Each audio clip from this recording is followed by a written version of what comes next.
I got 4 new perfumes in my collection and I wanted to share them with you. Let's start out with a new Byredo perfume. I got this one in a goodie bag. I went to a fragrance foundation event and this is one of the nominees for this year's Fragrance Foundation Award. This is Animalique by Byredo, and I have to be honest, I've never heard about this perfume. I love some of the Byredo perfumes. They have a specific DNA, and I actually love when brands have a specific DNA, so you really get the feeling of them making sure that it fits the brand. But at the same time, if it's a brand DNA that I cannot identify with, it gets tricky. But anyway, I feel like Byredo is also a brand that works with a lot of synthetic molecules and notes. So it's hit or miss for me. But that aside, Animalique sounded very challenging to me. And the main accords are powdery, leather, violet, and musky, which sounded very challenging as well. It has notes of, in the top, bergamot and lemon, in the middle, violet and mimosa, and the base has suede, amber, and tobacco leaf. This is a beautiful perfume. I am not a fan of leathery perfumes, and I have a lot of leather perfumes in my collection that I got sent that I really do not wear, and also I don't like to smell them on others if it's like really focused on leather. But suede is something, if it's woven into other notes, then it can be very beautiful and very smooth and suave. And this is exactly what it is. This is extremely quiet and smooth and like almost feeling not buttery, but it's very light, but at the same time very smooth. It's a very light fragrance, which you never really get with leathery perfumes. But I feel like the violet in here, and I get something almost like musky and violets, very powdery, fresh, together with this very quiet suede note is just beautiful.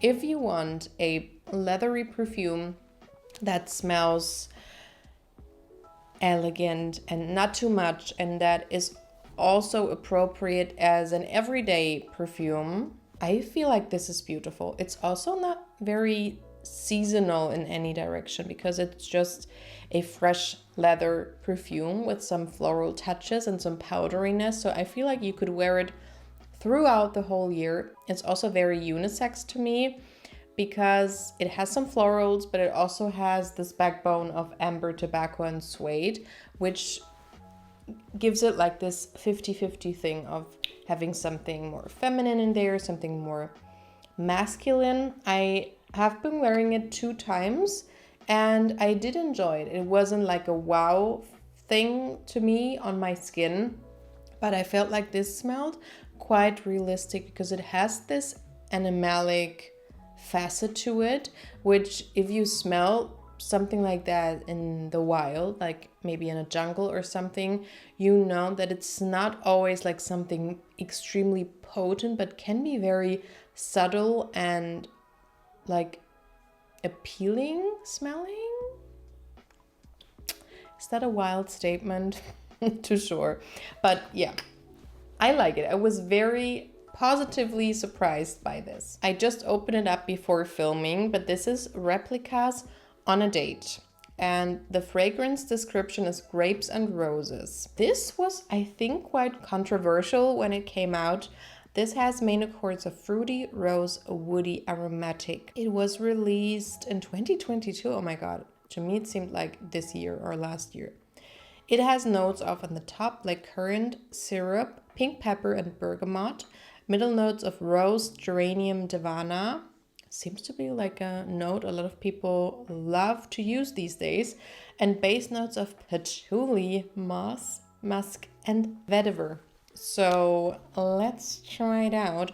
I have tested it out in stores before and I felt like it was nice, but not something that I had to have in my collection from the moment I smelled it. But yeah, this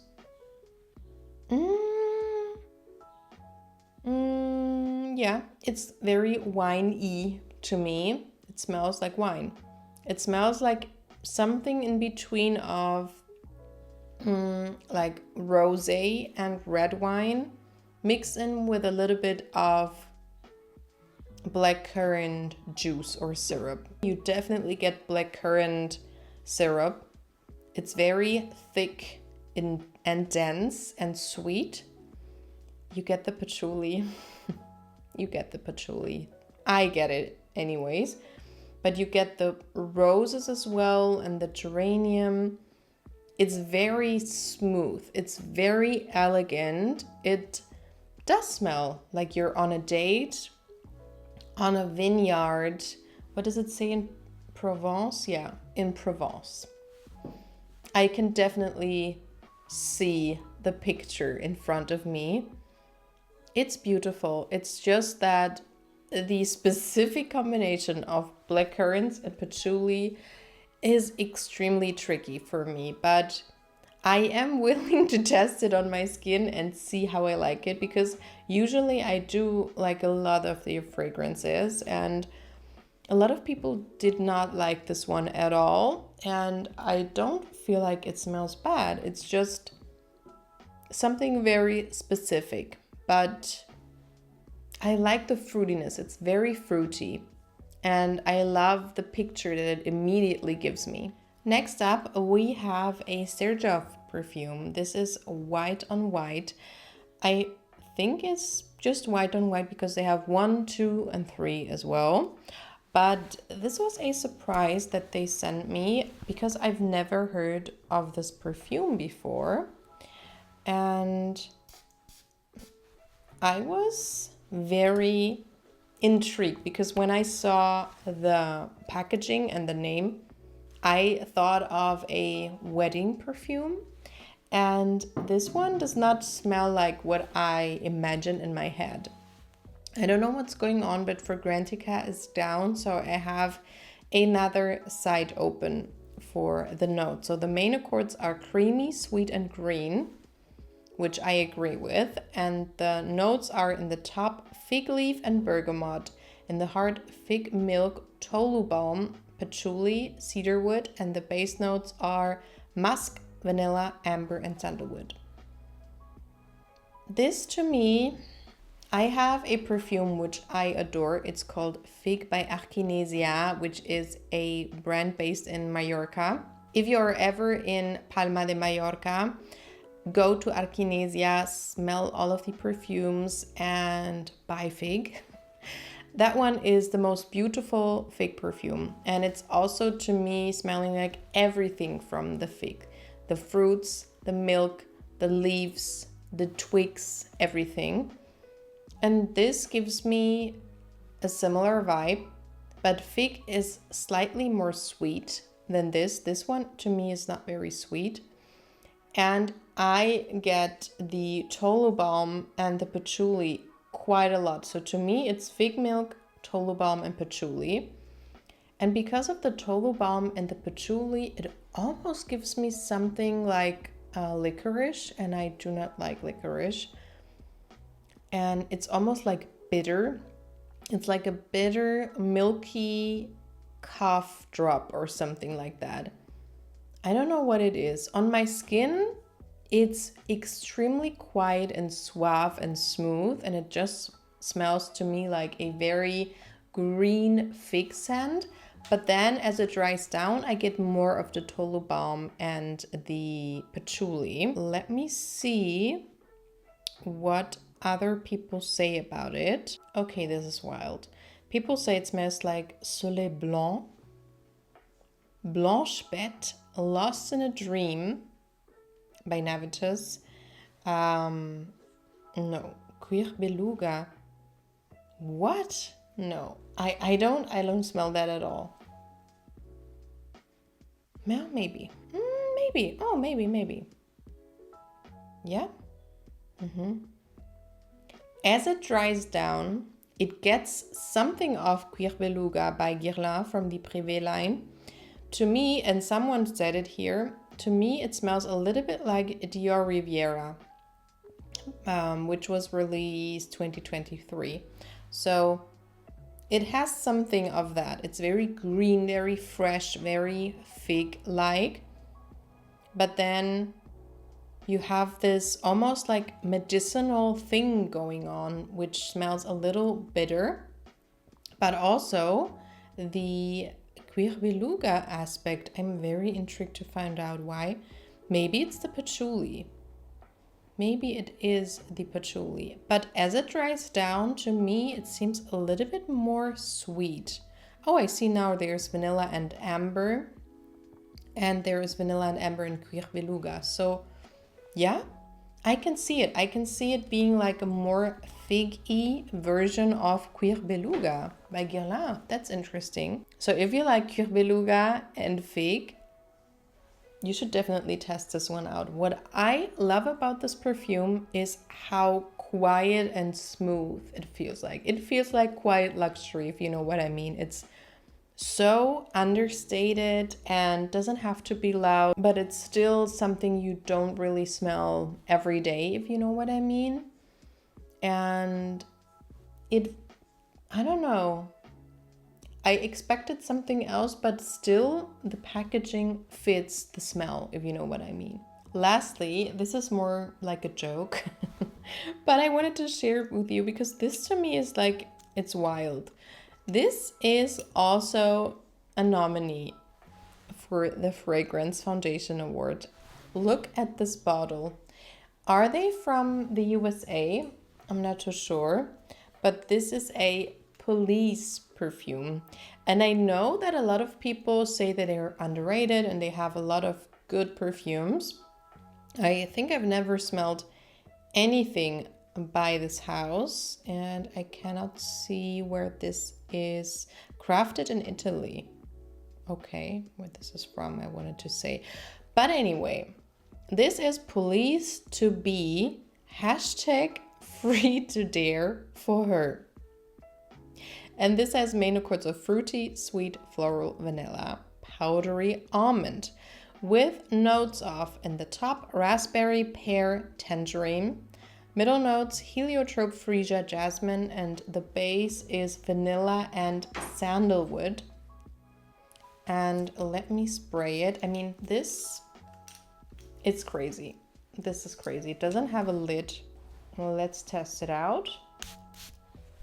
The sprayer is quite good, but very strong.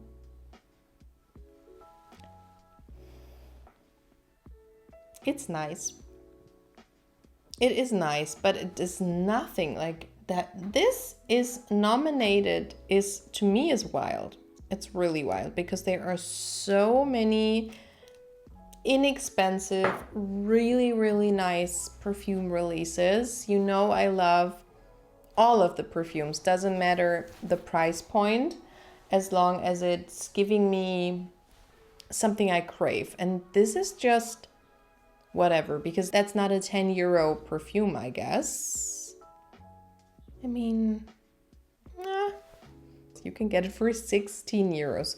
Yeah, I mean, that's what it basically smells like. You know, there are some Arabic perfumes with the same price tag that smell better, or maybe at the discounters you can find like Burberry Brit Sheer for the same price, but it smells so much more refined and elegant. And this is something I can see myself wearing, but it's just like whatever. It's not giving me anything. What I get is something fruity. And it doesn't, to me, it doesn't smell like raspberry or tangerine or pear. It's just like fruit. It's fruity, it's sweet. Then you get something floral, like it's a beautiful fruitiness with some light and tame florals, not too white floral leaning, not too yellow, just like right in the middle of fruity and floral. And then the base is quite sweet and smooth. So you can detect vanilla and sandalwood, but that's about it. People say it smells like Yara by Lattafa. Yeah, maybe a little bit. I mean, that is also a very likable, sweet, creamy floral scent, but I like Yara a little bit more than this, but it's nice. To me, it's basically creamy fruits with some florals. And as I said, you can wear it every day. You don't have to think about it. It's not gonna offend anybody, but it's not very smooth and refined. But I mean, what can you expect by this price point? But to be nominated, I'm not too sure, but I really wanted to share it with you because it's such a stark contrast to the other perfumes I showed you today. Then we have a perfume that you recommended to me, which is Prada Infusion de Vanille. I have the Infusion d'Iris version in my collection, and I have had it for over 10 years, maybe 12, which is one of the most beautiful buttery iris scents that I know of. And I also love the Homme version. And they have a lot of flankers. So they have vanille, they also have ylang ylang and rose and I think orange, a lot of flankers. And you recommended this one to me. So this has the main accords of powdery sweet floral with notes of, in the top, neroli, citrus, and bergamot, and the heart, vanilla, and the base has musk and angelica seed, which is sounding a little familiar to me because this reminds me a lot of Angelique Noir, and you know, by Guerlain, that this one is in my collection as well, and I love Angelique Noir. And I searched for the perfumer, and turns out it was Daniela Andrier, which was the creator of Angelique Noir. So this is not a dupe at all. It's not like with others. This definitely goes in the same direction as Angelique Noir. So this to me is a green vanilla. It's definitely powdery and fresh. It's mostly a little fresh, almost green, powdery, and then you get a smooth vanilla, but almost smelling unsweetened. Or vanilla extract where no sugar is added, like almost a little alcohol-y, but not quite. You get the angelica seed, which gives it this greenness, and you get something citrusy, but really not too much. I mean, there are so many citrusy notes on the top. I don't really get them. To me, it's all about powdery green vanilla. And the Angelique Noir one is also a very creamy, powdery vanilla, but a lot more sweet. And also you get something bubblegummy in Angelique Noir, which you don't really get in here. So this to me is even a little bit more easy to wear maybe. It's a lot more affordable and easy to get. So if you like the idea of a green vanilla scent that is quiet and smooth and elegant, but not too powdery and classic smelling, I feel like you could check this one out. Thank you so much for giving me the recommendation. Okay, so these were the perfumes that are new to my collection. Let me know if you've tried any of them and what you think of them, and I hope to see you in my next video. Bye!